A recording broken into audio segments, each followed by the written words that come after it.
Hey everyone, welcome back to my channel. আমি মেঘা, আর এইটা আমার ইউটিউবের ফার্স্ট ভিডিও।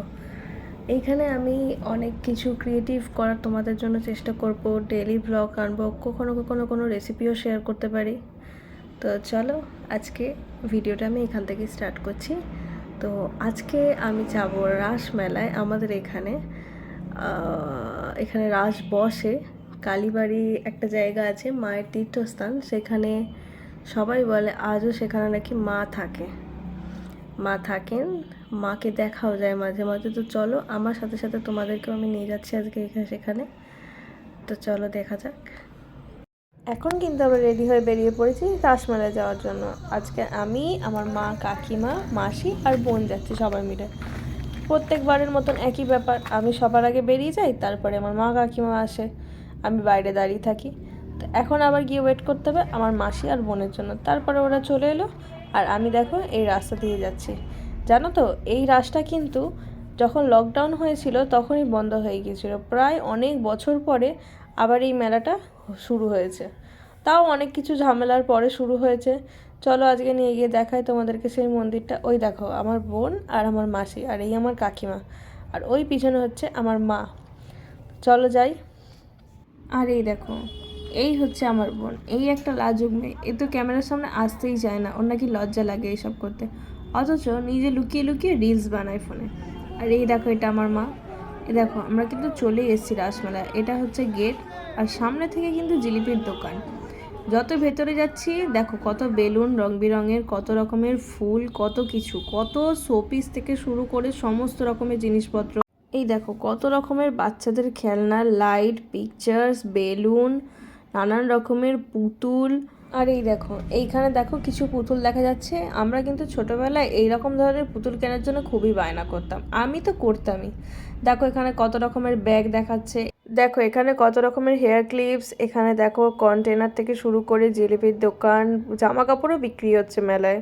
এখানে মেলায় ঢুকে শুরু থেকেই কিন্তু জিলিপির দোকান চারিদিকে, যেখানেই তাকাবে জিলিপির দোকান, কটকটির দোকান, বাদামের দোকান। দেখো এখানে নিচে বসে নানান রকমের শোপিস বিক্রি হচ্ছে। আর এইখানে এই দেখো, ছোটোবেলায় তো এটাকে আমরা বুড়ির চুল বলতাম, অনেকে হাওয়াই মিটারও বলতো। ওইখানে দেখো কত রকমের বাচ্চাদের বেলুন বিক্রি হচ্ছে। আর এই দেখো আমরা মেলায় ঢুকে পড়েছি। মন্দিরে ঢোকার সামনের গেট থেকে শুরু করে ওই রাস্তার মধ্যে থেকে কিন্তু মেলা শুরু হয়ে যায়।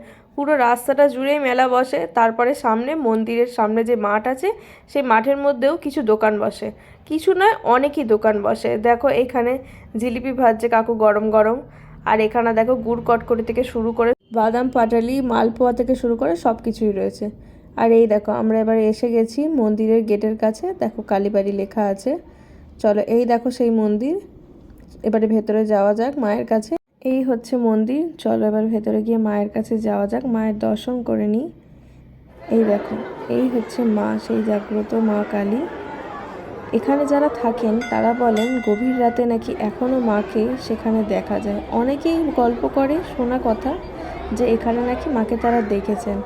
মা নাকি গভীর রাতে এখানে স্নান করতে যান। পিছনের একটা পুকুর আছে, সেই পুকুরের মধ্যে। আর এই দেখো, এটা হচ্ছে পুরো মন্দিরটা। মন্দিরটাকে এইভাবে সাজানো হয়েছে রাসের জন্য, চারিদিকে লাইট দিয়ে। আর ভিড়টা দেখো চারিদিকে। আর এইখানে হচ্ছে ভোলে বাবার মন্দির। দেখো মন্দিরটা খোলা আছে। আর এই হচ্ছে সেই গঙ্গার ঘাট মন্দিরের পাশেই। এখন ভাটা রয়েছে বলে ঘাটটা একটু নোংরা হয়ে রয়েছে, কিন্তু জোয়ারের সময় জল উঠে সিঁড়ি অবধি চলে আসে, আর তখন ঘাটটা কিন্তু খুবই পরিষ্কার থাকে। আর আমি এবারে যাচ্ছি একটু আমার মা কাকিমার কাছে, ভেতরে ওরা কি করছে দেখার জন্য। যাই গিয়ে দেখি ওরা কি করছে। দেখো এখানে ওরা ছবি তুলতে ব্যস্ত নিজেদের মতন, আমাকে আর কেউ পাত্তাই দিচ্ছে না, ওরা ওদের মতন ছবি তুলছে। এই দেখো, এই একটা মন্দির, আর ওইখানে হচ্ছে ওইটা একটা নতুন করে তৈরি করা হয়েছে। এখানে কিছু পুরোহিত থাকে, সেই পুরোহিতদের থাকার জন্য। আর বাপরে বাপ, ভেতরে এখানে ভিড়টা দেখো, আমি তো ভেতরে যেতেই পারিনি। সামনে থেকে গিয়ে একটা ভিডিও করে বাইরে বেরিয়ে চলে এসেছিলাম, কারণ ওইখানে একটা নাটক হচ্ছিল। ওটা প্রতি বছরই হয় রাসের মেলায়। তো ওইখানে গেট বন্ধ করে দিয়েছিল, তার জন্যই ওইখানে ভিড় হয়ে গিয়েছিল। আর এইবার দেখো আমি মেলার মধ্যে চলে এসেছি। দেখো এখানে একটা কাপ প্লেটের দোকানের মধ্যে কত রকমের ভ্যারাইটির কাপ প্লেট। দেখো নানান রকমের, কম থেকে শুরু করে একদম বেশি দামের পর্যন্ত ছিল এই দোকানটার মধ্যে। আমি তো গিয়ে দেখছিলাম, কারণ আমার এই সমস্ত জিনিসপত্র খুবই ভালো লাগে, দেখতেও ভালো লাগে, কিনতেও ভালো লাগে। আর এই দেখো মেলার ভেতরে চলে এসেছি। মেলার ভেতরে তো এত ভিড় ছিল, লোক ধাক্কাধাক্কি করছিল। আসলে অনেক বছর পরে এই মেলাটা হচ্ছে তো সেই কারণের জন্য। আর দেখো আমার কাকিমার এই চামচটা পছন্দ হয়েছে। আমার মা বলছে তুই এই চামচটা কী করবি, এই চামচটা দিয়ে কী হবে, যেহেতু এটা একটু চ্যাপ্টা মতন, তাই জন্য আমার কাকিমার তো খুব পছন্দ হয়েছে, উনি তো নেবেই। আর ওই দেখো কী কী আরও সব কিনছে আর কাকুদেরকে দাম জিজ্ঞাসা করছে। এই বাটিটা দেখো, এই বাটিটার ডিজাইনটা খুব সুন্দর না? আমার আর আমার কাকিমার এইটা খুবই পছন্দ হয়েছিল, তাই জন্য আমরা কাকুর কাছ থেকে এর দামটা জেনে নিচ্ছিলাম। দেখো আবার একটা পাশের দোকানে চলে এসেছি, এখানেও কাপ প্লেট, এখানে বাচ্চাদের খেলনা, প্রচুর মেলা বসেছিল, অনেক রকমের খেলনা বসেছিল, অনেক বছর পরে বসেছে, তাই দোকানদাররা কিন্তু দামও প্রচুর পরিমাণে রেখেছিল। এই দেখো এই চপস্টিক্সটা আমার কিন্তু খুবই পছন্দ হয়েছিল, কিন্তু আমি নিইনি। আমার মা বলল যে ওটার ব্যবহার তো তুই করিস না, তো নিয়ে বেকার ঘরের মধ্যে গুছিয়ে রেখে দিবি, থাক, নিয়ে কাজ নেই, তো যেগুলো দরকার আছে সেই সমস্ত জিনিসপত্রগুলোই নে। তো এইখানে দেখো আর একটা দোকানে চলে এসেছি, এখানেও কাপ প্লেটের দোকানই চারিদিকে ভর্তি। এখানে ছোট ছোট কিছু ফ্লাওয়ার ভাসও ছিল।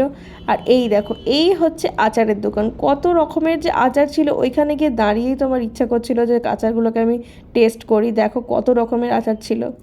আবার একটা খেলনার দোকান, মোটামুটি প্রতিটা দোকানেই আমি একবার করে দেখেছি। আর এই দেখো কাকু কীভাবে গরম গরম জিলিপি ভাজছিল, আমি সেটাই এখানে শ্যুট করছিলাম। দেখো কত সুন্দর জিলিপিটা তৈরি করছিল। আর এখানে আমার মা জিলিপি নেবে বলে দাঁড়িয়েও গিয়েছিল, যেহেতু গরম গরম তৈরি হচ্ছিল, আর জিলিপি কিন্তু একটু গরম গরমই খেতে ভালো লাগে। চলো এখানে আমাদের জিলিপি প্যাক করা হচ্ছে। আমাদের বাঙালিদের কিন্তু একটা স্বভাব বা গুণ কোনোটাই একটা বলতে পারো, যখনই আমরা জিলিপি কিনি তখনই কিন্তু আমরা একটু টেস্ট করি। এই দেখো আমার বোন আমাকে টেস্ট করাতে চলে এসেছিলো যে কেমন খেতে, দিদি খেয়ে দেখো। আর এখানে আমার মা একটু গুড় কটকটি নিয়ে নিচ্ছিল, কারণ গুড় কটকটি খেতে আমার খুবই ভালো লাগে। আর এবার আমরা মেলা থেকে বেরিয়ে যাচ্ছি, পুরো মেলা তো ঘোরাই হয়ে গেছে। এই দেখো আবার এদের খেয়াল গেছে এই বাদামের ওপরে, এই চীনা বাদাম খেতে নাকি খুব ভালো লাগে, বিশ্বাস করো আমার খুব একটা ভালো লাগে না। এই দেখো এবারে মেলা থেকে বেরিয়ে এসেছি, আর কি সুন্দর সুন্দর এই লাইটগুলো দেখো, আমার তো এই লাইটগুলো খুবই পছন্দ হয়েছিল। আমার মাও বললেও ছিল আমাকে নিতে, বাট আমি নিইনি, নেক্সট টাইম যখন যাব তখন নিয়ে নেব। আমরা আবার এই মেলাগুলো দেখতে দেখতে বেরিয়ে আসছিলাম, আর এখানে আমি একটা জিনিস দেখলাম, একটা ছোট বোন কিছু হ্যান্ডমেড জুয়েলারি নিয়ে বসেছে, জুয়েলারিগুলোর কালেকশন কিন্তু খুবই ভালো ছিল। এবার আমরা মেলা থেকে বেরিয়ে পাশে যাচ্ছিলাম, কারণ এই মেলাটা ওই মন্দিরের সামনে মাঠের মধ্যেই হতো, কিন্তু এই বছরে এই মেলাটা মন্দির থেকে বেরিয়ে এসে 2-4 মিনিটের রাস্তায় গিয়ে আরও একটা মাঠের মধ্যে বসেছে। সেখানে মেলা নয়, সেখানে যত রকমের দোলা ছিল সেগুলো বসেছিল। আর এখানে দেখো এই ড্রাগনটা চলছিল। আমার বোন তো এটা দেখে ওঠার জন্য খুবই বায়না করছিল, কিন্তু আমি যেহেতু ভয় পাই আমি ওকে বললাম যে না থাক, এটাই তুই উঠিস না। এবার আমরা বাড়ি চলে আসছিলাম, আর বাড়ি আসতে গিয়ে আমাদের বাড়ির সামনে কিছুটা আগেই এই দোলাগুলো নতুন লাগিয়েছে, দুটো দোলা লাগিয়েছে, সিস লাগিয়েছে আর একটা স্লিপ লাগিয়েছে। ওকে যেহেতু দোলা চড়ানো হয়নি, ও তো এখানে দেখতে পেয়ে তুমুল বায়না শুরু করেছে, দিদি আমাকে এগুলো চড়াতেই হবে। তা আমি বললাম ঠিক আছে চল। আর ওর সঙ্গে সঙ্গে দেখো এখানে আমার মাও চড়ছে, আমার মাসিও চড়েছে, আমার কাকিমাও চড়েছে, আর আমিও চড়ছিলাম, কারণ খুবই মজা হচ্ছিল। আর ছোটোবেলা থেকেই এই দোলার প্রতি একটা ভালোবাসাই আছে আলাদা। যখন আমার মামার বাড়ি যেতাম এই দোলা চড়া নিয়ে আমরা কিন্তু খুবই বায়না করতাম। আমার দাদুর বাড়িতে একটা দোলা ছিল পুরনো, সেটা আমরা ভাই বোনেরা গুনে গুনে চড়তাম। ছোটোবেলায় সবাই হয়তো এরকম করতো যে তুই 10 বার চড়বি, আমি 10 বার চড়বো, আমরা এইভাবে চড়তাম। দেখো আমার বোন তো এখানে খুবই খুশি, ওকে যতবার বলছি চলো এই সিসটার মধ্যে উঠি, ও তো উঠতে নারাজ, কারণ ও নাকি বসলে ওপরে উঠে যাচ্ছে। কিন্তু এটা তো এরকমই বলো যে একজন দিকে বসলে অন্যদিকে উঠে যাবে, ও উঠবে না, তাই জন্য ও দোলা চড়ছিল। আর ওর সঙ্গে ওর সাথ দেওয়ার জন্য আমাকেও দোলা চড়তে হচ্ছিলো। তাও দেখো ওকে আমি জোর করে তুলেছি, তাও দেখো ওপরে উঠে যেতে ও চেঁচামেচি শুরু করে দিয়েছে, কেন আমাকে দিদি ওপরে তুলে দিচ্ছ, কেন আমাকে ওপরে তুলে দিচ্ছ। তাও তো বেশিক্ষণ চললো না, একটু 2-3 বার চড়ার পরেই নামিয়ে দিতে হলো ওকে, কারণ ও খুবই ভয় পাচ্ছিলো, যতবার উপরে উঠে যাচ্ছে ততবার চিৎকার করছে।